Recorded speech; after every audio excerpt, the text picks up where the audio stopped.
नमस्कार नमस्कार नमस्कार मंडळी, मी आशिष. मी तुम्हा सगळ्यांचं अगदी मनापासून स्वागत करतो तुमच्या लाडक्या धमाकेदार आणि मजेशीर कार्यक्रमात, ज्याचं नाव आहे माहेर वशिणींच्या हक्काचा सोहळा सख्यांचा.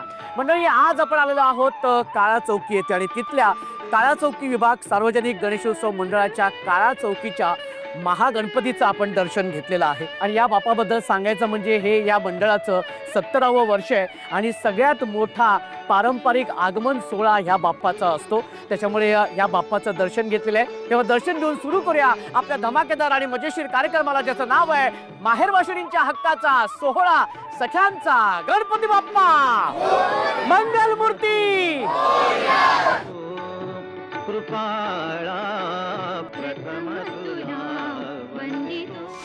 ताई, तुझं नाव सांग बरं. माझं नाव संजना संजय धुपकर. संजना ताई, माहेरी असताना गणपती बाप्पा यायचा घरी? हो. हा, काय आठवणी आहेत किंवा असा एखादा कुठला प्रसंग सांगावं असं वाटतं? प्रसंग असा नाही, पण आठवणी खूप आहेत. तसं लहानपणीचा फुगड्या वगैरे असं घालाय. अच्छा, पण ते मिस करताय त्या सगळ्या गोष्टी? जातो आम्ही, आता गेलो तरी जातो खेळायला. जातात. ताई, काय तुझी आठवण तू सांगशील बालपणातली किंवा अशी गणेश उत्सवातली वगैरे, किंवा असा एखादा प्रसंग तुला इथे सांगावा असं वाटतोय? मी कोकणातली आहे. सांगते पण आली दे इधर. हा, मी कोकणातली आहे, गोवाघर मधली.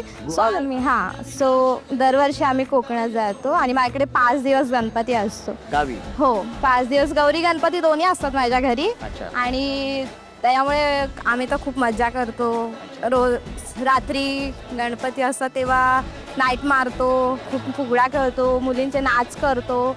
आणि 5 दिवसानंतर जेव्हा गणपती विसर्जन होतात तेव्हा खरंच असं वाटतं की कोणतरी राहत होतं.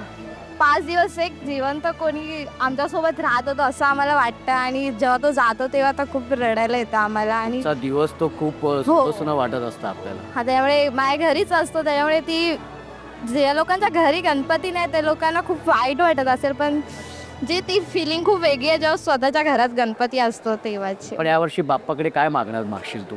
यावर्षी अजून माझं लग्न नाही झालं, तर माझी इच्छा आहे माझं लग्न व्हायला पाहिजे पुढच्या वर्षी. नक्की नक्की तुझी इच्छा लवकरच पूर्ण होणार आहे. बरं, आता एक खेळ मी तुमच्याबरोबर खेळणार आहे. मी एक प्रश्न विचारणार आहे, त्या प्रश्नाचं उत्तर अगदी बरोबर द्यायचं आहे. हां, आणि ज्या ताईला उत्तर येते त्याने आधी टाळी वाजवायची, ठीक आहे? आणि मग उत्तर सांगायचं आहे. हां, अत्यंत सोपं आहे. गणपती बाप्पाचं जे वाहन आहे ते कुठले? कोणीही टाळी वाजवलेली नाहीये. कोणीही टाळी वाजवलेली नाहीये. टाळी कशी वाजवतात? हा, टाळी कशी वाजवतात दाखव बघू. हा, मग तू वाजवली सत्य. ह्या ताईने पण नाही वाजवली, पण दोघींनी उत्तर बरोबर दिले. त्यामुळे दोघींनाही 16 सख्यांच्याकडून एक प्रसाद आम्ही तुम्हाला देणार आहोत. गणपती बाप्पा मोरया. मंगलमूर्ती मोरया.